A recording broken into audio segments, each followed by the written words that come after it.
The ruling apparatus in Tehran is currently trapped in an ever-tightening corner. The son, who has always been incompetent and was once dismissed from the line of succession by his own father, is now being manipulated like a pawn. A group of soldiers clad in the notorious black uniforms of this nation has just received orders to stand guard over the new leader. In another development, the Boeing Corporation has finalized an agreement to supply 5,000 precision-guided, high-destruction bombs to Israel. At the same time, the United States has also disclosed the extent of casualties after 10 days of fighting with Iran. People are beginning to fear that this Middle Eastern country could acquire nuclear weapons in as little as 3 days, thanks to a notoriously controversial partner. And beyond oil, the flames of war here are also striking hard at China's economy. Farther away in the Caribbean, Cuban medical personnel had to leave Jamaica as pressure from the United States surrounded them from every side. These are the briefest highlights we have just skimmed through. Right now, let us delve deeper into every corner of the story. The problem lies in the chaos erupting right on Iranian soil, causing the officials in Tehran to struggle more than ever. According to independent sources, seeds of internal rebellion have begun to emerge in this country. On the 10th of this month, turmoil engulfed Khuzestan, a strategically vital border region. A coalition of Arab tribal groups there issued a resolute statement that they would break away from the central government and direct their support toward the Pahlavi dynasty, which was overthrown in 1979. Descendants of these tribes openly shared that they were fed up with being restrained, treated unjustly, and living in poverty under the hands of the clerical apparatus. Shouts demanding freedom and justice echoed incessantly, accompanied by calls to completely dismantle the current Islamic State to establish a nationwide coalition led by the exiled Crown Prince Pahlavi. But the story does not end there. For Tehran officials, this surface unrest may be the initial spark in a chain reaction threatening the collapse of the entire ruling system. Within the country, rival factions have not hesitated to openly express their hatred toward the newly installed leader. All of this is vividly exposed through numerous videos circulating online. The Persian language channel of the Voice of America, VOA, also assesses that these clips are entirely credible. One video captured residents in a Tehran neighborhood collectively cursing Mojtaba Khamenei as night fell on a recent Sunday. The sounds reverberated through the surrounding high-rise buildings. This incompetent son, who had once been sidelined by his own father from succession, is now being manipulated like a puppet. Previously, the U.S. and Israeli alliance had conducted a sweep into Iran, eliminating Supreme Leader Ali Khamenei, leaving the position to his son, Mojtaba Khamenei. At first glance, it seems ordinary, but multiple reports leaked that Ali Khamenei had reacted extremely sharply at the prospect of his son succeeding him, even carefully noting it in his will. Ironically, the Islamic Revolutionary Guard Corps, IRGC, thought differently, even pushing Mojtaba Khamenei to take the powerful seat. Citing American media, Khosrow Isfahani, head of research for the National Democratic Alliance, an opposition organization with connections to Iranian intelligence, revealed that the late leader, Ali Khamenei, explicitly forbade Mojtaba Khamenei from succeeding him in his will. Mojtaba Khamenei is merely an inexperienced young cleric. He has almost no achievements in his political career. Mr. Isfahani stated this. The man explained further that the late leader fully understood that his son was both immature and lacked the capability to steer the country. Mr. Isfahani added that for many years, he would have remained obscure had it not been for the shadow of his father protecting him. Mr. Isfahani insists that Mojtaba Khamenei had never undergone a formal selection process from the agency responsible for choosing the successor in this country. Instead, he was pushed onto the throne entirely under pressure from the IRGC. Just last week, the group of experts in charge of selecting the successor was heavily pressured by the Guard during deliberations, ultimately having to reluctantly hold a vote. Several well-informed sources whispered that Mojtaba Khamenei did not obtain a majority of votes, yet the IRGC still maneuvered him into the position of supreme leader.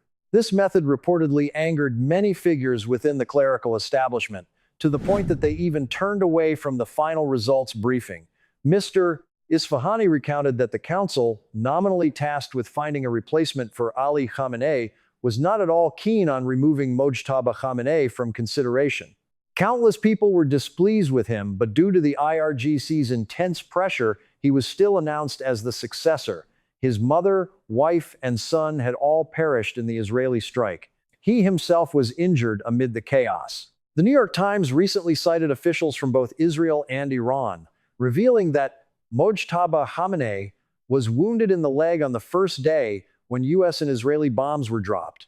This 5-6-year-old man had never held any position within the state apparatus before being elevated, but had long worked behind the scenes under his father, contributing to the strict and repressive management style of the regime. Reviewing leaked U.S. diplomatic files from the 2000s, he was even labeled as a shadow manipulator behind the clerical robes. Back then, he was implicated in manipulating the Iranian presidential election just to ensure loyalists were placed in key positions. Now, no one is certain whether Mojtaba Khamenei intends to collaborate with the United States, but rumors suggest that his elevation was meant to signal to the West that a few bombings would not disrupt Iran's strategic moves. Mr. Isfahani bluntly asserted that the Guard views him merely as a puppet.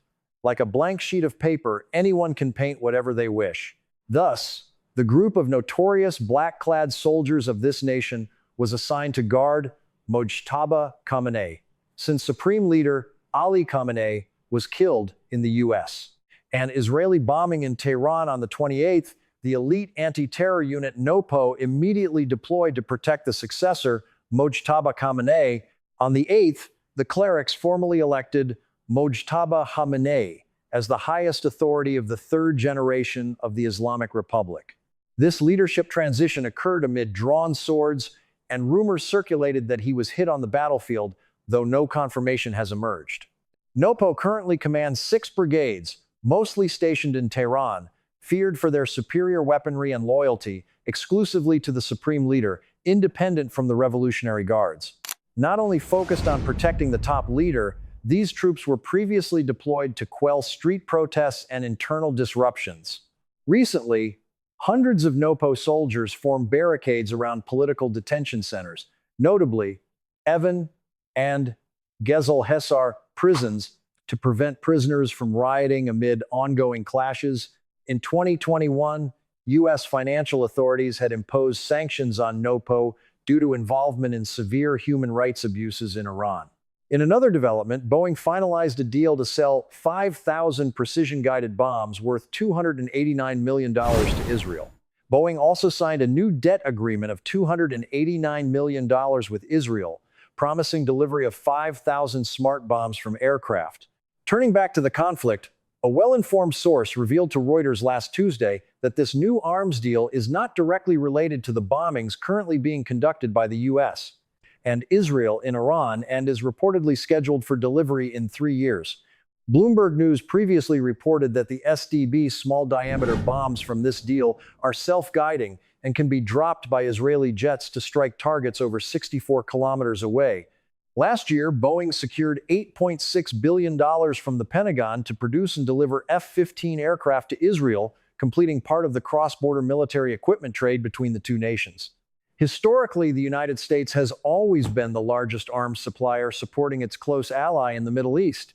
Just last week, Reuters reported that Donald Trump's administration bypassed the U.S. Congress, invoking emergency powers to expedite the sale of more than 20,000 bombs to Israel for roughly $650 million. A U.S. State Department official also revealed last Saturday that Israel plans to acquire additional critical weapons worth about $298 million through direct transactions. Earlier this year, the U.S. State Department approved over $6.5 billion split into 3 contracts to facilitate military shipments to Israel, including Boeing Apache helicopters. At least 150 U.S. soldiers were reportedly injured in clashes with Iranian forces. According to 2 sources who spoke to Reuters, 150 American servicemen sustained scars over 10 days of engagement with Iran. Previously concealed, these casualty figures were revealed after Reuters' investigation. The Pentagon initially insisted only 8 soldiers were seriously wounded. After the report, Pentagon representatives reluctantly revised the number to approximately 140, most with minor injuries. Since the launch of Operation Icy Fury, around 140 U.S. soldiers suffered cuts and bruises from continuous fire over 10 days. The spokesperson for the U.S. military reported that 108 injured soldiers returned to action with their packs. Of course, the 8 most seriously wounded remained hospitalized and received top medical care. Iran retaliated with artillery strikes directly targeting U.S. positions from the start of hostilities on the 28th. Iranian forces also struck diplomatic buildings in Gulf states, lodging facilities, airports, and destroyed oil infrastructure. The Pentagon noted that Iran's firing rate sharply declined after U.S. bombings targeted Iranian storage facilities and missile launchers. Observers wondered whether Iran posed a tougher challenge than anticipated. General Charles Q. Brown Jr., chairman of the Joint Chiefs of Staff, told reporters on Tuesday morning that the combat was not as severe as feared. The general stated that even if these troops took up arms, he respected them. Yet, he firmly believed they could not be more formidable than U.S. media had reported. Standing in the Pentagon press hall, he stated this clearly. Meanwhile, a former U.S. official suggested Iran could obtain nuclear weapons from North Korea in just 3 days. Coincidentally, former National Security Advisor John Bolton also speculated on Tuesday that Iran could acquire North Korea's nuclear arsenal within 3 days. According to him, Operation Icy Fury inflicted significant blows but did not completely halt Iran's nuclear program, and the country would find ways to recover quickly. He further warned that Iran could easily acquire nuclear equipment by transferring money directly to North Korea's central bank. North Korea could load the equipment onto planes, fly over Russia, and deliver it to Iran within 72 hours. He particularly emphasized the Iran-North Korea cooperation in ballistic missile and nuclear programs as a major threat, especially as major powers like China, Russia, Iran, and North Korea continue to coordinate closely. He concluded that the prospect of Iran holding nuclear equipment is a primary reason to dismantle the Tehran apparatus and replace it with a normal working system instead of the rigid ideological structure currently in place. Military sources whispered that Iran's retaliatory capacity is visibly declining. Matthew Saville, head of military science at the Royal United Services Institute, RUSI, revealed that Iran possesses only about 150 launchers. At this rate, by the weekend, they may not have enough capacity to fire ballistic missiles from mobile launchers. General Brad Cooper added that Iran's ballistic missile launches have dropped by 90% since the campaign began. Yemen's Houthi group remains a hidden card capable of causing widespread destruction, though they have not yet engaged in combat. North Korea has publicly condemned U.S. and Israeli strikes as illegal bullying and violations of sovereignty. Meanwhile, Kim Jong-un has recently showcased military hardware, including missile launchers capable of carrying nuclear warheads during parades in Pyongyang. The situation in Iran is not only about oil, it is also severely impacting China's economy. When the Middle East heats up and Iran blocks the Strait of Hormuz, sulfur supplies to China are abruptly cut off. This occurs just as farmers are planting rice for the crucial spring season. China must import 47% of its sulfur, more than half from Gulf countries. Strait of Hormuz blockages have caused shipping and sulfur prices to skyrocket. Many factory owners are struggling as supplies run out. Sulfur is essential for producing phosphate fertilizers and pesticides. A shortage threatens the country's agricultural output, one of the world's largest grain production areas. Market analysts note that Chinese fertilizer plants still have enough stock for about 6 weeks, so immediate disruption is limited. However, if ships remain idle or Middle Eastern refineries reduce output, global production will shrink and prices will soar. Additionally, Chinese trade with the Middle East is increasingly disrupted. This sun-baked region is a major buyer of steel, electric vehicles, and new energy technology. Now, all shipments are blocked due to rising shipping costs, and 3 ports have been damaged by artillery. Chinese tech companies, from autonomous vehicles and smartphones to online services expanding in the Gulf, are also affected by bombings and logistical gridlock. Cuba has had to recall its medical personnel from Jamaica and Guyana under U.S. pressure. After half a century of providing medical services in Caribbean countries, Cuba has withdrawn hundreds of doctors and hospital staff from Jamaica and Guyana. This has left significant gaps in healthcare in these countries. The departures occurred as both host countries failed to reach agreements with Havana on continuing the medical programs. This situation stems from increasing U.S. pressure, including threats of sanctions against governments employing Cuban doctors. U.S. officials whispered that these contracts were exploitative. Most of the Cuban doctors' wages go to the Cuban state, while the workers receive only meager pay, sometimes being restricted in movement. Official notices stated that over 200 Cuban healthcare workers would leave Guyana and 27 others would quietly withdraw from Jamaica. Jamaican authorities claimed they were negotiating to continue the program in a new format, but Havana showed little interest. Havana immediately criticized Prime Minister Andrew Holness' subordinates as cowardly, bowing to U.S. pressure. They warned that cutting ties would leave local populations without basic health care. Despite appearances, for decades, these Cuban medical teams were a cornerstone of Cuba's state healthcare network in the Caribbean. In Jamaica alone, over 4,700 Cuban medical personnel have served continuously for 30 years, treating approximately 8 million patients and performing over 74,000 surgeries. The abrupt withdrawal has raised concerns for several Caribbean nations. There is uncertainty about how to fill the healthcare gap left behind, as domestic personnel have left to work elsewhere. The United Nations also sounded the alarm that Cuba's hospital network is approaching collapse. Officials expressed concern on Tuesday over the worsening situation, attributing it to fuel shortages caused by U.S. restrictions.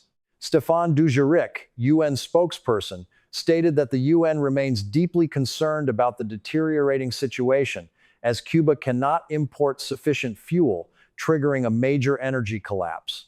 Imagine the scene in Cuba. Hospitals intermittently lose power. Critical medicines are scarce. Equipment sits idle, and entire healthcare departments grind to a halt. Mr. Dujarric highlighted that from food production to storage and distribution, systems are failing. Refrigeration units operate intermittently, delivery vehicles are gridlocked, and essential supplies are dwindling. UN teams struggle to deliver aid, hindered by fuel shortages, making even a few supply trips barely possible. The island is facing the worst economic strain in decades as the U.S. blocks oil shipments, including those from Venezuela, pushing food and shipping costs sky high and causing widespread power outages. In another development, the United States revealed a new plan to secure its internet infrastructure and warned adversaries of severe consequences. The White House released the latest cyber strategy from Donald Trump's team, showcasing comprehensive defensive and offensive measures against foreign threats, hackers, and criminal networks, while maintaining U.S. dominance over emerging technologies. The plan warned that targeting America would result in severe repercussions. Trump emphasized that during the 250th anniversary of the nation's founding, this strategy would ensure the U.S. remains the strongest, most relaxed, and grandest country in history. According to the White House documents, the cybersecurity campaign revolves around 6 main pillars: intimidating adversaries, monitoring behaviors, upgrading government networks, securing critical systems, leveraging emerging technologies, and nurturing cyber talent. The U.S. government plans to deploy comprehensive online measures, preemptively disabling enemy networks and severing illicit funding. The strategy reiterates that the U.S. must implement autonomous systems, quantum encryption, cloud-based solutions, and AI for federal cyber defense, reinforcing resilience. The country will also use top-tier technology and expert personnel to educate officials and managers, proactively detecting and countering potential threats. This cyber struggle is viewed as part of the broader confrontation between free institutions and authoritarian regimes. The documents repeatedly emphasize countering the spread of 3 key control technologies, often exploited by foreign nations to monitor and suppress citizens. The strategy promotes shared responsibility among the U.S. and allies, warning any entity attempting to challenge America will face severe consequences. Analysts believe this U.S. cyber initiative, known as Internet Freedom, will be launched imminently by the State Department.